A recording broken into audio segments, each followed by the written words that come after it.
Welcome. Welcome to week 2 of PSHS 6240 here at George Washington University's Homeland Security master's degree. Welcome to the course, or for some of you, welcome to the course, and welcome to your second week here. Just start off with a couple of announcements, and before I start off, one thing I want to do is if you're new to the course, you should have been placed in groups already, so if you're I'd ask that if you're already in a group that you integrate the new person in for the upcoming briefings. So announcements, just some key dates. Adobe Connect, or I should say, it's going to be WebEx, 25 January, 9 p.m. Eastern Standard Time. That's Group 1 will go. And as I mentioned, we're looking at a presentation for about 20 to 25 minutes, and then 5 to 10 minutes for questions, so 30 minutes total. If someone can't make it in the group, that's fine. I understand there's time zones and other issues, just as long as you split the work so whoever's actually briefing or however you split the work so everyone will get the same grade and everyone puts in the same effort. Everyone else, it's optional, but if you want to sit in for office hours, you're more than welcome to. Or if you want to sit in and see the brief, just so you can garner ideas to finish up your paper, you're more than welcome to do. And that's one of the purposes of it too. So again, 20-25 minutes based on the guidance for assignment 1, pardon me, and PowerPoint presentation format. And for everyone else who's not in group 1, paper 1 is due 27 January. That's that Sunday at 11:59 p.m. Eastern Standard Time. That should say 2019. I don't know why it says 2016 there, but yeah, 27 January 2019. Other announcements, just again, keep up the effort. I liked everyone's posts on the discussion board, or for the most part, and the problem is people tend to slack off as the semester goes on. So please keep up the effort. Please don't as the course gets harder and there's more work and there's more readings, please don't slack up on the effort. Videos, again, some of the videos out there, particularly the Road to 9/11, Dirty War that I signed at the beginning, those are actually online. So if you haven't bought them yet, you don't need to buy them yet because they'll be on YouTube. So just keep that in mind.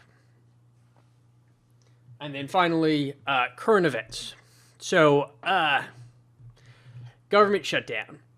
Some of you might be affected by it. I'm lucky I'm not. I'm the Department of Defense, but I know plenty of friends that are sitting at home with 3 weeks of stubble on their face because they haven't been to work yet.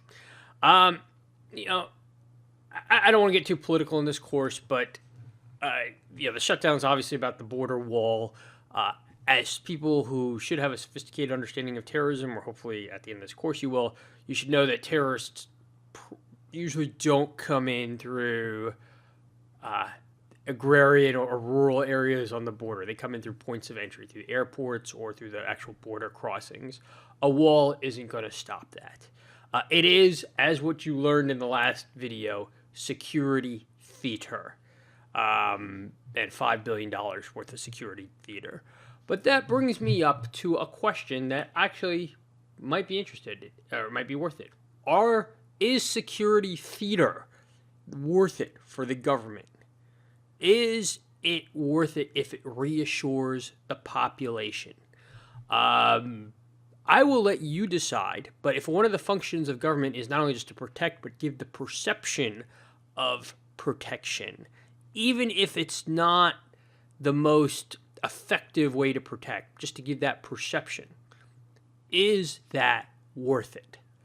Worth it is a variable definition. In this case, it's $5 billion. But I'm going to let you decide. And again, we're talking about things like TSA, which we'll talk about in a later section, but there's a lot of people out there that TSA is just security theater.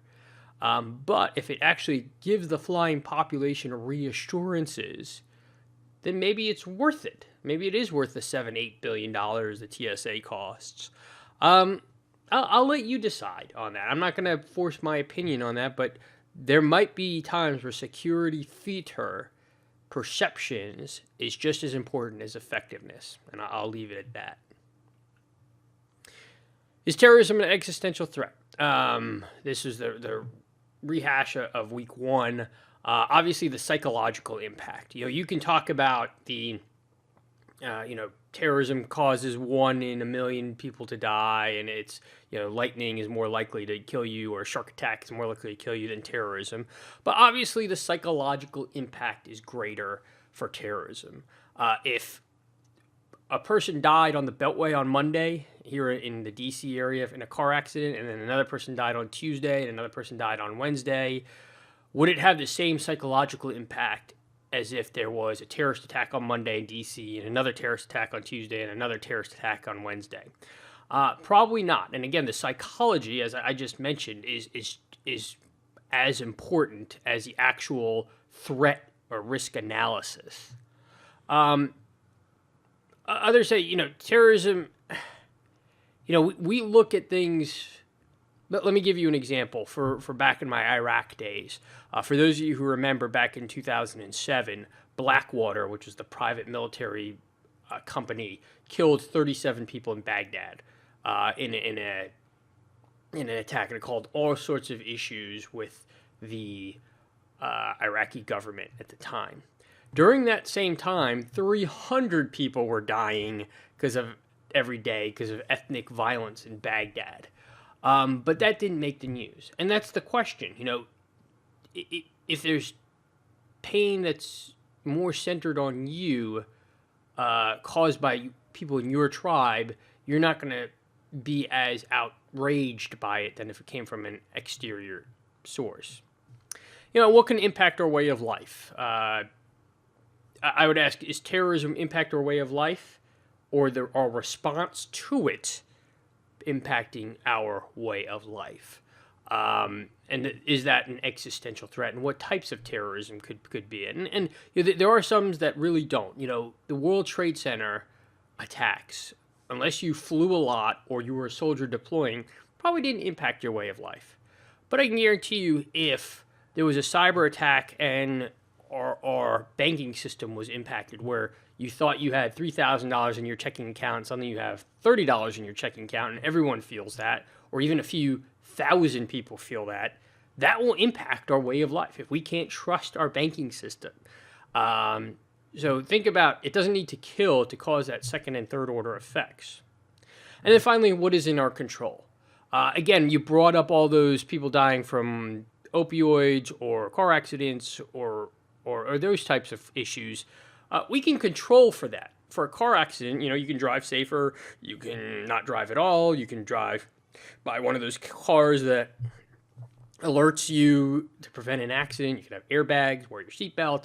There are things you can do to prevent or decrease the risk of you dying from a car accident. There's things you can do to decrease your way from dying from a heart attack or cancer.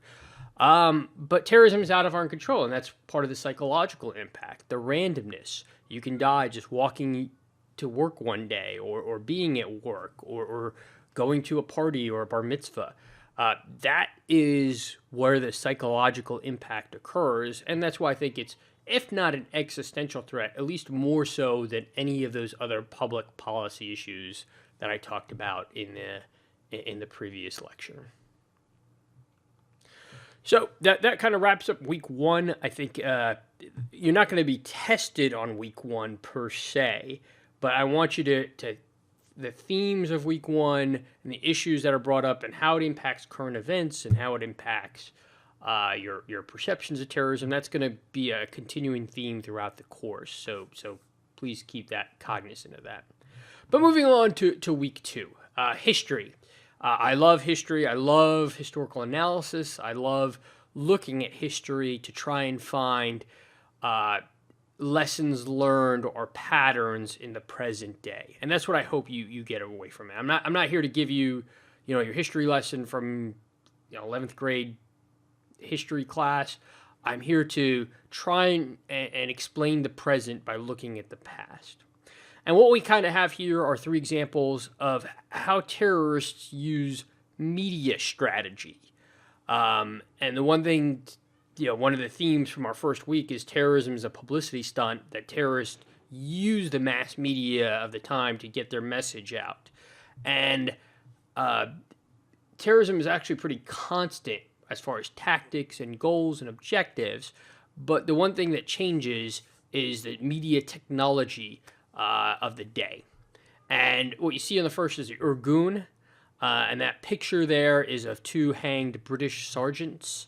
And the Irgun wanted to get a message out that they were a force to be dealt with in the former Israel. And you're going to study more about this in this upcoming week. But they were a force to be dealt with in the former Israeli territories, or what is now the Israeli territories, I should say. And what they used was, at the time, teletype photos. This was the YouTube of the day. Back before World War II, you took a photograph and it got mailed out, and 3 weeks later, that photograph would appear in the newspaper. Thanks to technology, teletype photographs that were developed during World War II, you could send out a picture and image instantly. The D-Day landings were put out, broadcasted out in the next day's newspaper. And the Irgun used this picture to get their message out. Next is Black September, and some of you might have seen this in the 1972 Olympics. You're going to see a bit on documentary about it. This was against the Munich Olympics in 1972, and this was a Palestinian terrorist group that killed 8 Israeli athletes. And this was, again, the medium that they used was 24-hour news. The Olympics in 1972 were the first 24-hour color coverage of any event up to that time, and that was and that's how they got their message out, and they understood that it would be broadcast 24 hours 7, and their cause would receive all sorts of publicity from it. And the third thing I think everyone's familiar with here is ISIS, their use of social media and YouTube to get their message out. ISIS, again, the best way to look at it is a publicity company that occasionally kills people. And they were very good at publicity, at getting their message out. This is an example of it here. But again, each one of these groups use the media of the day to get their message out, and that's emphasized here. And so, again, the readings you're going to cover this week, Hoffman's chapter 1 through 4, The 4 Ways of Terrorism, excellent by David Rapport, excellent packaging of the history of terrorism. Netflix, CNN, the 70s, Terror at Home and Abroad. Get a Netflix account, sign up for the 7-day free trial or whatever free trial if you don't have one already.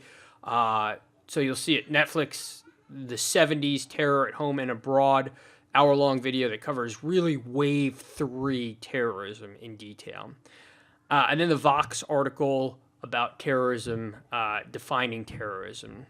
What you also see is, it's not here, is a video I have on the IRA that defined an Al Jazeera video that really goes into what is terrorism, what is not terrorism, why do we consider certain people terrorism. And that's my favorite subject of this whole course.